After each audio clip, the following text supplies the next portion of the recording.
As an individual आपके पास कितने saving accounts होने चाहिए? 1, 2, 5, 10 या 20? मैंने खुद अपने लिए 4 सेविंग अकाउंट्स को मेंटेन करके रखा है, लेकिन यहाँ पर बहुत सारे लोग मार्केट में ऐसे हैं जो कहते हैं कि अगर आपने ज्यादा सेविंग अकाउंट बनाए या आपने मल्टीपल सेविंग अकाउंट को मेंटेन किया तो यहाँ पर इनकम टैक्स की रेट बढ़ सकती है या आपके अकाउंट मेंटेनेंस के चार्जेस काफी ज्यादा होंगे और जिसकी वजह से आप अकाउंट्स को मेंटेन नहीं कर पाएंगे। लेकिन मल्टीपल सेविंग अकाउंट्स को मेंटेन करने के भी बहुत सारे बेनिफिट्स हैं जो लोगों को पता नहीं है। तो मल्टीपल सेविंग अकाउंट्स के क्या क्या फायदे होते हैं इसके बारे में जानना है तो आज की वीडियो को शुरू से लेकर एंड तक देखना और एक भी पॉइंट मिस आउट मत करना। तो आज का जो वीडियो है ये काफी ज्यादा इंपॉर्टेंट होने वाला है क्योंकि आज के इस वीडियो में आपको बताने वाला हूँ मल्टीपल सेविंग अकाउंट्स के बेनिफिट क्या क्या होते हैं। इसके अलावा अगर आपको लगता है कि मल्टीपल सेविंग अकाउंट्स करने से इनकम टैक्स की रेट बढ़ सकती है या बहुत ज्यादा एक्सपेंसिव होते हैं, तो सबसे पहले मैं आपको ये बात क्लियर कर देता हूँ कि देखो इससे कोई फर्क नहीं पड़ता है कि आपने कितने अकाउंट को मेंटेन किया है और उसमें कितना पैसा है। इनकम टैक्स की रेट सिर्फ और सिर्फ तब पड़ती है जब आप इनकम टैक्स नहीं पे करते हैं और इसके अलावा अगर आप ट्रांजैक्शन करते हैं लैक्स में और करोड़ में तो यहाँ पर इनकम टैक्स की चेकिंग आ सकती है। अदरवाइज यहाँ पर आपको किसी भी तरीके का रिस्क नहीं है इनकम टैक्स डिपार्टमेंट से रिलेटेड। अब मैं आपको ये बता देता हूँ कि मल्टीपल सेविंग अकाउंट मेंटेन करने के क्या क्या फायदे होते हैं। अगर आपने किसी भी बैंक में सेविंग अकाउंट को मेंटेन किया है तो आपके पैसे पर आरबीआई जो है वो 5 लाख तक की इंश्योरेंस देती है।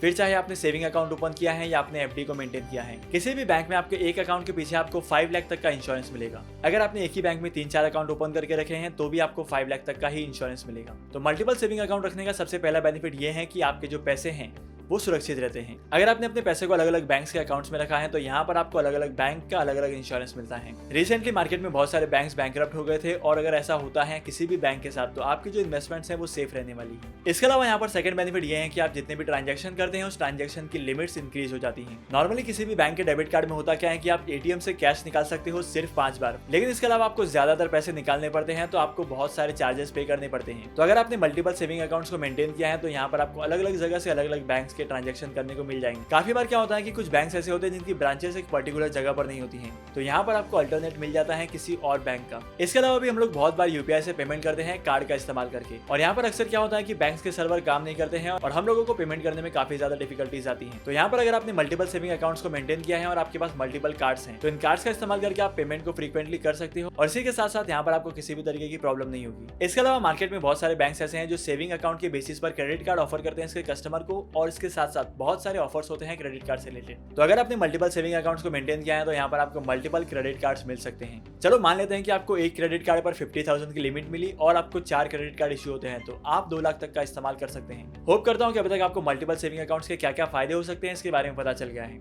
लेकिन मल्टीपल सेविंग अकाउंट मेंटेन करने के लिए यहाँ पर बहुत सारे लोगों का कंसर्न ये होता है कि हम लोगों को चार्जेस ज्यादा पे करने पड़ते हैं और इसके अलावा मल्टीपल सेविंग अकाउंट्स को मेंटेन करना काफी ज्यादा एक्सपेंसिव होता है। तो इस चीज का सोल्यूशन क्या है इसके बारे में भी मैं आपको बता देता हूँ। अगर मैं रिसेंट डेज की बात करूँ तो रिसेंट डेज में मार्केट में काफी सारे नियो बैंक्स आए हैं जो कि बहुत सारी बैंकिंग की सर्विसेज जो होती हैं उसको फ्री ऑफ कॉस्ट देते हैं। आपको डेबिट कार्ड फ्री मिलता है, यहाँ पर अकाउंट मेंटेनेंस के कोई चार्जेस नहीं होते हैं और इसके अलावा इन अकाउंट्स में काफी सारे फीचर्स हैं और कैशबैक बहुत सारे जनरेट होते हैं। मैंने भी पर्सनली एक नियो बैंक में अकाउंट मेंटेन किया है और इसका एक्सपीरियंस मेरा काफी अच्छा रहा है। और इसके अलावा अगर आप नियो बैंक में अकाउंट ओपन करना चाहते हैं तो मैंने डिस्क्रिप्शन में लिंक दे दिया है, वहां पर जाकर आप अकाउंट ओपन कर सकते हैं और अगर आप डिस्क्रिप्शन के लिंक से नियो बैंक में अकाउंट ओपन करते हैं तो यहाँ पर आपको बहुत सारे कैशबैक्स मिलेंगे। आज की इंपॉर्टेंट वीडियो को यहीं पर खत्म करते हैं। होप करता हूँ कि आज की इंपॉर्टेंट वीडियो से आपको ये तो समझ में आया होगा कि मल्टीपल सेविंग अकाउंट्स के फायदे क्या क्या होते हैं। इसके अलावा आपको क्या लगता है कि मल्टीपल सेविंग अकाउंट्स मेंटेन करने चाहिए या नहीं करने चाहिए और करने चाहिए तो कितने करने चाहिए मुझे कमेंट सेक्शन में जरूर बताना। इसके अलावा अगर आप स्टॉक मार्केट में इन्वेस्टमेंट करना चाहते हैं तो आपके पास एक डीमैट अकाउंट होना बहुत जरूरी होता है और अगर आपके पास डीमैट अकाउंट नहीं है तो डीमैट अकाउंट ओपन करने के लिए लिंक मैंने डिस्क्रिप्शन में दे दिया है, वहां पर जाकर आप free of cost demat account open कर सकते हो।